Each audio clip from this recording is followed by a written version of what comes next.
You're listening to the Phil Klein Dental Podcast from VivaLearning.com. So how do we elevate our practice, and what does elevating our practice actually do for our career, business, and patients? It actually does quite a lot. For one, it helps with employee retention. A recent poll showed that the number one reason why a dental hygienist leaves a dental practice is because the practice is not innovative. It's doing the same old, and they feel they are stuck in a rut, not learning anything new, nor are they trying new techniques and products. Also part of the episode today, we'll be talking about incorporating diagnostics into our practice. Instead of rushing through the medical history and moving right to our scaling, root planing, and prophies, perhaps we should dedicate some time to diagnostic testing, getting to the root cause of the problem. As our guest Amanda Hill will explain, diagnostic testing is a game changer for the practice, and it not only builds trust between the practice and the patient, but also drives revenue. Also, in this pretty packed episode, Amanda will talk about specific products that should be considered in the hygiene department for any patient that complains of tooth sensitivity.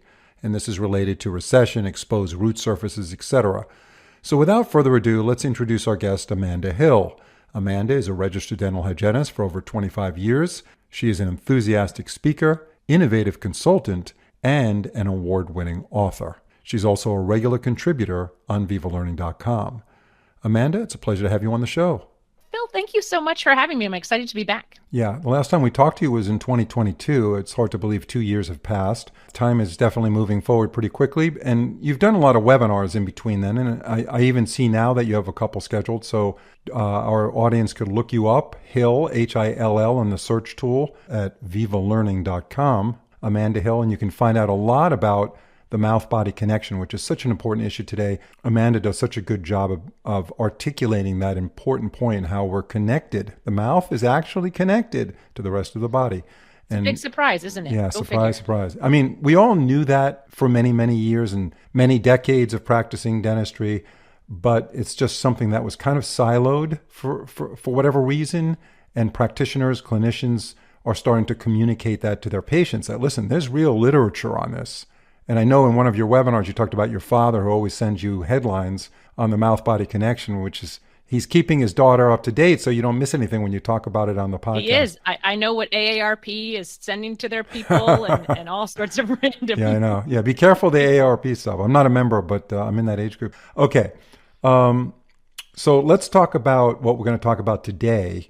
And part of what we're going to talk about today is elevating your dental practice. So when we talk about elevating dental care, raising it to a new level, that can mean many different things depending upon your role in the practice and who you talk to on the dental team. In your mind, Amanda, when you talk about elevating dental care from the hygienist perspective, what are you specifically referring to?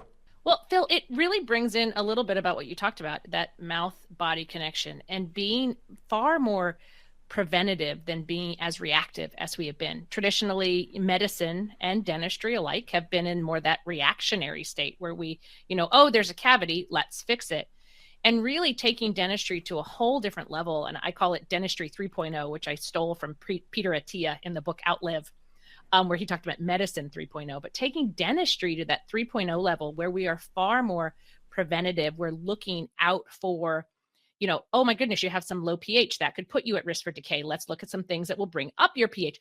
Taking dentistry to that level as opposed to just trying to do a patch and fill process. So I think for the most part, dentistry has moved away from the drill and fill mentality. And I think that many dentists are starting to understand more and more, based on the literature, how connected the mouth is to systemic disease. So how does a dentist make sure that the culture of his or her practice aligns with the connection between oral health and systemic health? And how does that trickle down to everybody in the practice? What goes on at the dental appointment when you onboard a patient and so forth? What is the big challenge here?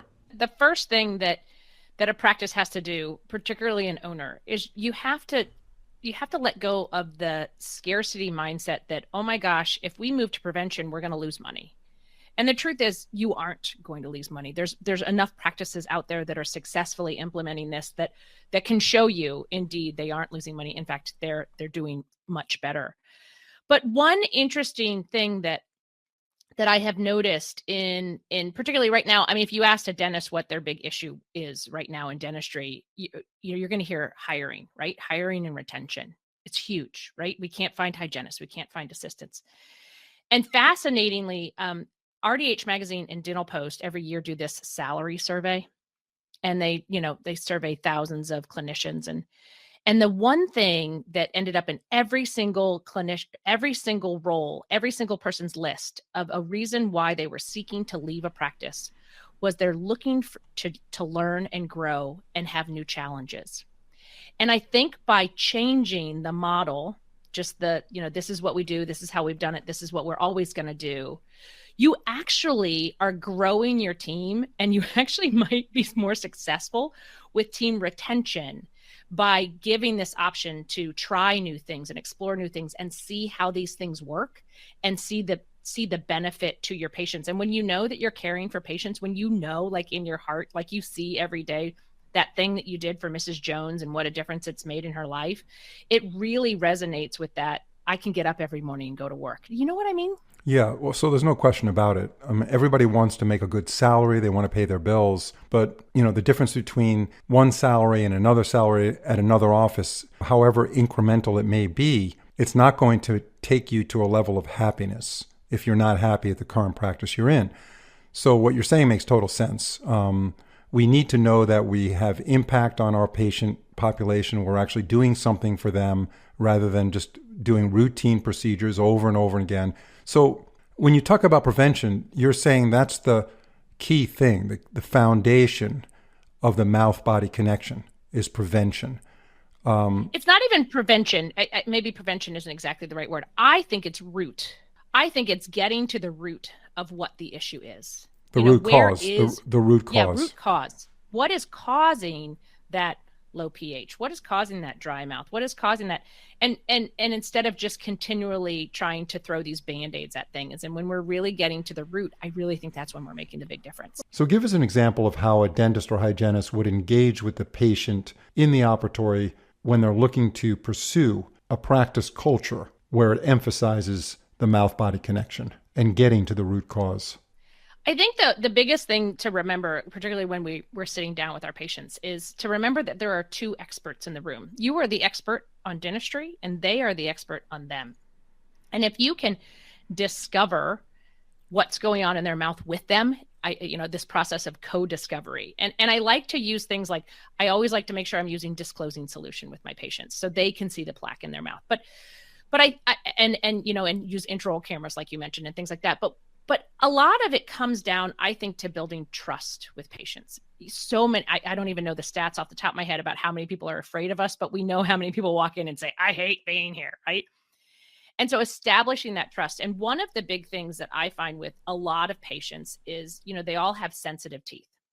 Well, we can throw a lot of different products at sensitive teeth, but understanding the root of that sensitivity is really the root cause of that sensitivity is really important.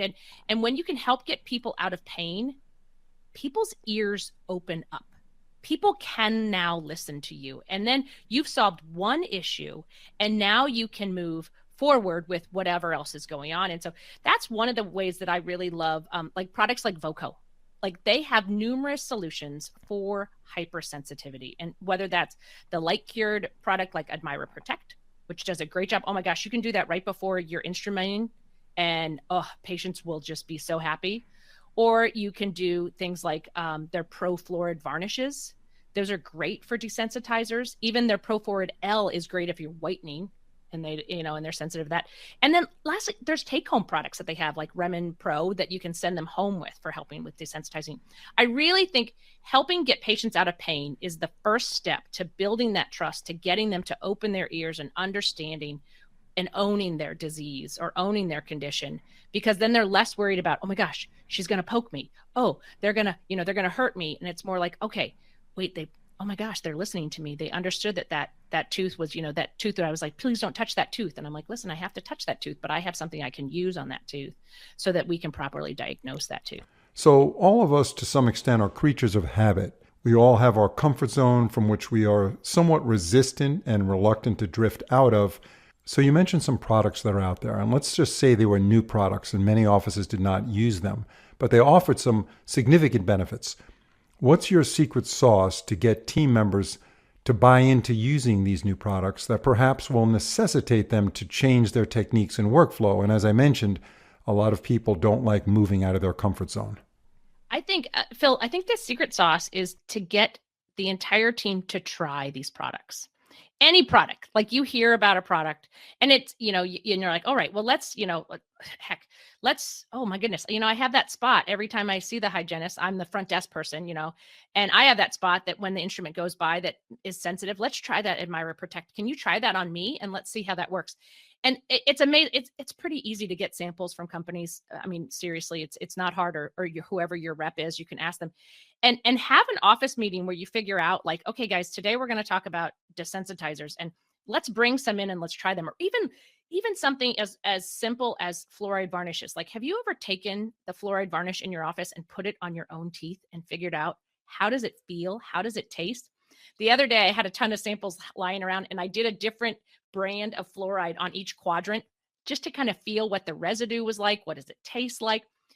And I think that when everyone in the practice, and I'm talking front desk and two, I feel like we leave out our admin team, when they can have experienced a product or they have seen firsthand someone they trust experience that product, and they'd be like, oh no, Mrs. Smith, you know what? When she called, Mrs. Smith calls on the phone. Oh, Mrs. Smith, you know what? We actually have this new great product that, Susan tried on, Kimberly, and it totally took away her sensitivity. When the whole team has that buy-in, when the whole team sees it and values it, that's when people get excited to implement it. When it seems like it's just another thing to do, you're like, oh my gosh, I don't have enough time anyway. And now you're telling me to do this. That's when it expires in the drawer, right? But when everybody has seen it in action, has if possible experienced it in their own mouth, or seen case studies of it with patients that they love and care for in the practice, that's when everybody becomes like the biggest cheerleader for whatever that new technique and technology is. And do you think it's usually the same person that brings these new products into the practice, the same team member, or do you think, generally speaking, different people bring it up at the morning huddle or whatever, the lunch meeting that they're having? Every dental office has its own culture, and maybe the dental owner doesn't want individual team members to bring up these things because he doesn't really want to start investing in new products for whatever reason. What do you see as the kind of obstacle or some of the challenges to get this off the ground? Oh, well, I mean, I think you named certainly a big obstacle would be certainly the practice owner. No, we don't want to do that. I will caution any practice owner against that right now, and come back to that statement I made earlier about what staff retention, team retention comes from. People want to know they're growing and making a difference. And so allowing people to just trial in something, or again, trying it at a team meeting, like, getting it together, be like, all right, well, let's try this thing that you're so excited about. If we continue to shut each other down, no matter who that is in the practice, that's when people start to feel defeated. And that's when people start to feel not seen and not heard. And that's when people start to look at one ads and start to pay attention to there's every other office in your city, your county is hiring. And so really finding ways to listen and value what your team members are bringing to the table. I would love to think that everybody in the office is like, hey, I heard of this product, or hey, I heard of this product. And maybe you have a system where maybe once a month you evaluate a product, or, so you don't feel so overwhelmed.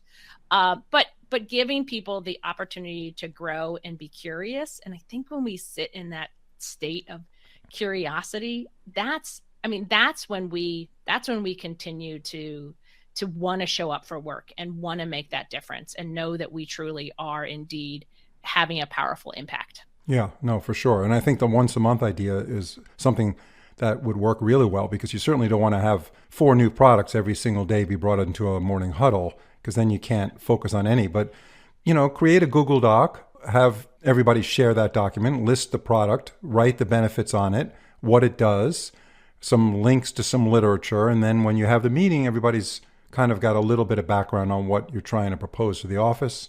That preparation in advance seems to always help, no matter what business you're in. So let's pivot over to the dental patient for a second. What are some of the ways we as dentists and hygienists can help instill agency in our patients, getting them to act on their own behalf based on the state and condition of their oral health. So if a patient has got some issues with recurrent periodontal disease and they go to their routine recare visits, but they're just not getting the results that, their hygienist nor they are happy with.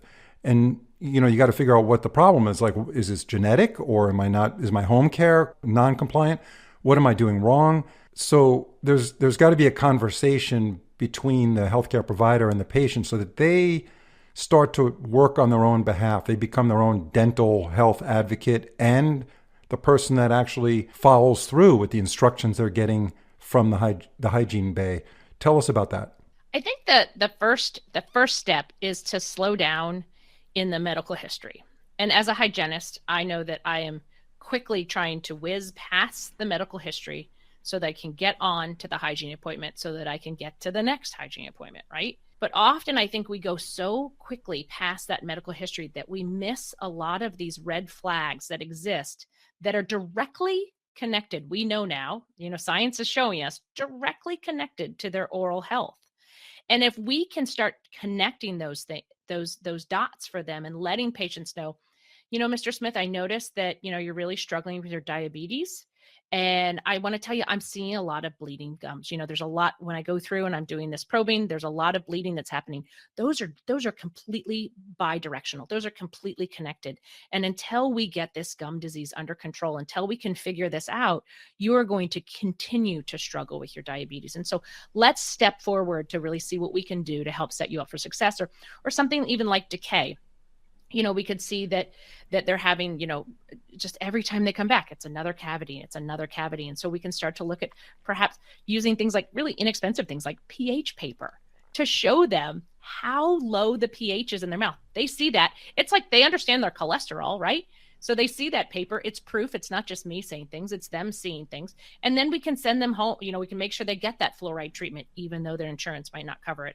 We can send them home with, a fluoride, an extra fluoride like Remin Pro, and something like that to really help them succeed in not coming back with cavities every single day. But when we can show them sort of these diagnostic things as well, I really think that that's a powerful tool. And even, darn it, the old hand mirror, handing a patient a hand mirror, you go to the dollar store, have a bunch of them, and letting them see what's happening in their mouth. I mentioned disclosing solution, like using that, letting them see that plaque, letting them see the bleeding, go in with a little, gum pick before you even instrument and let them see that bleeding occur. And so they can own that disease as opposed to, oh, you just poked me. It only bleeds when you poke me. Well, it's because I'm the only one that's ever touched your gum line. That's why. Yeah. But, helping them see that. I think you actually did a really good webinar titled "It Only Bleeds When You Poke Me." Yeah. I did. Yeah. So there's a lot to that one. It was 50 minutes of education just on that one title. So do you think a lot of dental practices in their hygiene department are not really focused on diagnostic tests such as saliva? You mentioned pH. What is that, a nitric test of some kind? Nitric oxide. A nitric oxide strip. Yep. There's several others. So what are the tests that you think are really not a big hurdle to implement in a practice? And how does that work with the hygiene visit, with that first visit? When do you start using these tests? What do you communicate with the patient about these tests, especially the results? And how do these diagnostic results help the hygienist and the dental practice get that patient more compliant, and you end up seeing much better success in the long run with clinical outcome? So, yeah, Phil, I do think that we are rushing past that step to get their teeth cleaned, quote unquote, teeth cleaned, because that's what we feel like they came in for.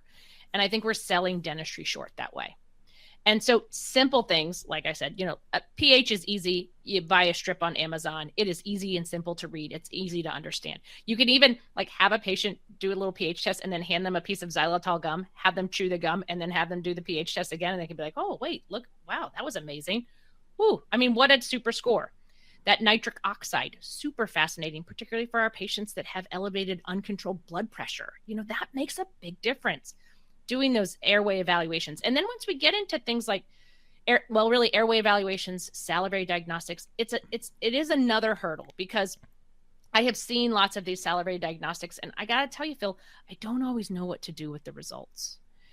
And I think that we in dentistry really want to feel like we have all the answers before we even try it. And I want to encourage all of us, myself included, that it is okay to not have all the answers. It's okay to start and sort of learn the process as you go. And so there are lots of companies out there that do celebrate diagnostics that actually offer a lot of clinician support as well. So whenever you go to choose a company, I would ask about what kind of clinician support do you have? How are you going to help me learn how to read these and then learn what that means? How do I disseminate this to my patient? The great thing about these tests are, again, patients know tests, right? We know our cholesterol test. We know our vitamin D test. We understand that from the medical side. So when I see it in dentistry, I'm like, oh, okay. All right. Well, what does this mean? What do I need to do? And then we can retest and you can actually see progress, which is an amazing thing, because otherwise, you're like, well, I didn't get a cavity. Well, maybe I just didn't get a cavity because I didn't get a cavity. But really, when you can start to see that, oh, this AA, I had AA. Oh my goodness. Right. This is bad. I had this and now I don't have this anymore. All that work that I've been doing is working, and I'm going to continue to do it. In that co-diagnosis course that I did, I also talked about phase contrast microscopes, which is not something I've ever practiced with, but man, if you've never seen one in action, those things are cool, where clinicians are taking a plaque sample and putting it under a microscope, and then they're able to see the activity of the oral microbiome and are the bad guys in there? Are there tons of spirochetes, which we know spirochetes live in Alzheimer's brains? Man, you want to talk about a visual to bring to your patients about why it's so important for us to, take care of our oral health, and perhaps why that non-surgical periodontal therapy is going to be needed, or why they should, get those perioprotectors, or whatever it's going to be, whatever that next treatment is, but really having to understand the why behind this lecture that we give, right? We're called nags all the time, but how about we not be nags? How about we help patients discover their disease and own it? Yeah, the microscope thing is amazing to me. I mean, that's a no-brainer. To me, that should be in every single dental practice that has that's doing perio care. I don't know how much training it takes for someone to look at that microscope and see the results and understand it. Do you need to have a whole microbiology degree, or can you just get the idea from, a half-day course? Are there CE courses that help you diagnose or look at a microscope sample from a perio patient or a hygiene patient and know what's going on? I don't know if I've seen a specific course around it. I do know that I do know that the biologic hygienists, there's a few out there that are really working on that. Barbara Tritz is one, and she's the one that I got my slides from when I was showing the slides in that presentation. I do not think it's all that hard to learn. I think it takes a little while, but it is really easy to go, oh, that's a spirochete. Okay, that's a bad guy. And so really starting to just sort of learn what healthy looks like and what unhealthy looks like. And then, then you move the next step. Okay, this is unhealthy. Now, what are we going to do about that? Yeah. And it seems to me that's another AI application where the You're microscope, right. Yeah. the microscope snaps a shot, they get an image, run it through AI, and it gives you your differential diagnosis in 5 seconds. Yeah. I haven't seen that yet, but that's a good idea. Somebody should make that. I just gave away a multi-million, and I'll never get a penny for it. I'll never get anything for it. Never. I'm just so dedicated to education. I started here, folks. Yeah, started here. So my last question before we wrap up this podcast, how does a dental office schedule hygiene patients to take these tests in consideration, that you're not just going through the medical history quickly like you suggest, but actually really spend time on the diagnostic part of it, which is totally in line with medicine. I mean, the first thing you do when you get your annual checkup is they take blood, they take urine, send it out to the lab. They're looking for something that's, not in the normal range, and they can go further and dig deeper. And like you said, the first thing we do is pick up a scaler, start doing our cleaning, our prophies, whatever we do. Does that require, it does require more scheduling time. So how does a practice that wants its clinicians to be good diagnosticians by taking these tests accomplish this through scheduling, through adjusting the way they schedule patients? So it's funny, I just yesterday had a call with a hygienist, Sharisa Wood. She's an amazing hygienist in Atlanta, and we were just talking about this scheduling concept. So I'm so glad that you asked that. And her practice, very diagnostic based, and first off, she knows she knows that no one will be upset with her if she doesn't clean someone's teeth in the visit. Like she is fully aware of that. So it takes a ton of pressure off of her as a clinician, so she can really treat each patient individually. And they have actually gone from 8 patients a day down to 6 patients a day. And there's all the dentists listening like, whoa, no. And she says that they are making far more money now than that's not her end goal.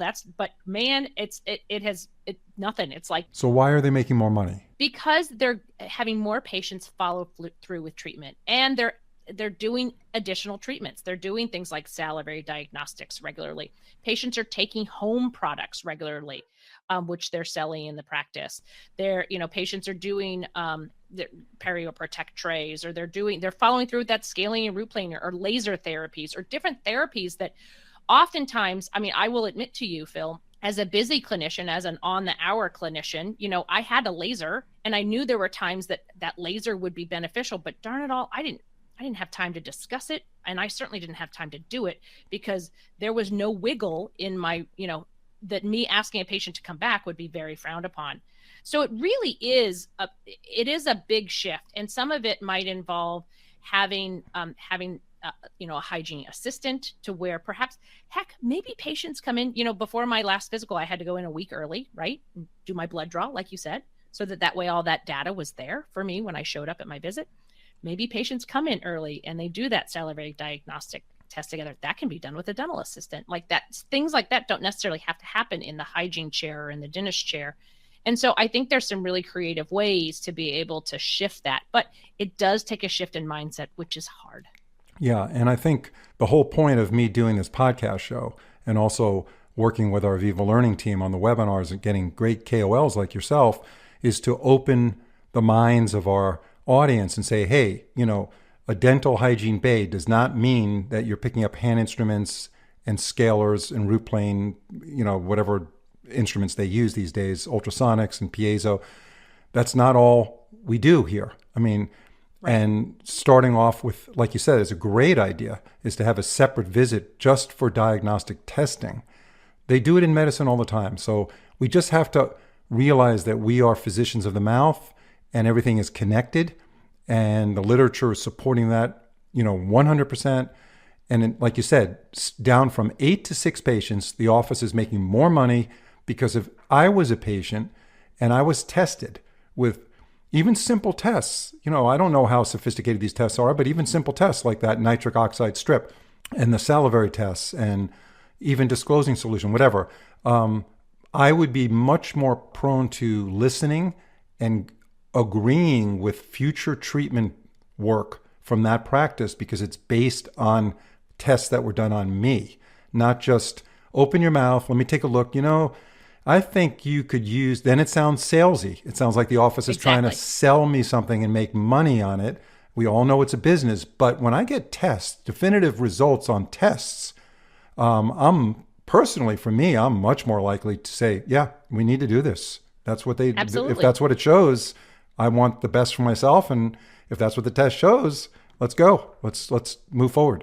Yeah, we need to do a separate podcast, Amanda, just on diagnostic testing and developing a hygiene department with that built into it. I think that's the future of dentistry as far as hygiene. I think it's so important, underutilized, and thank goodness we have people like you promulgating this important information around to our colleagues so that they get the idea of what really they should be focusing on. Amanda, thank you very much. We'll see you on another podcast soon, and thank you for all your contributions to Viva Learning. Thanks for having me.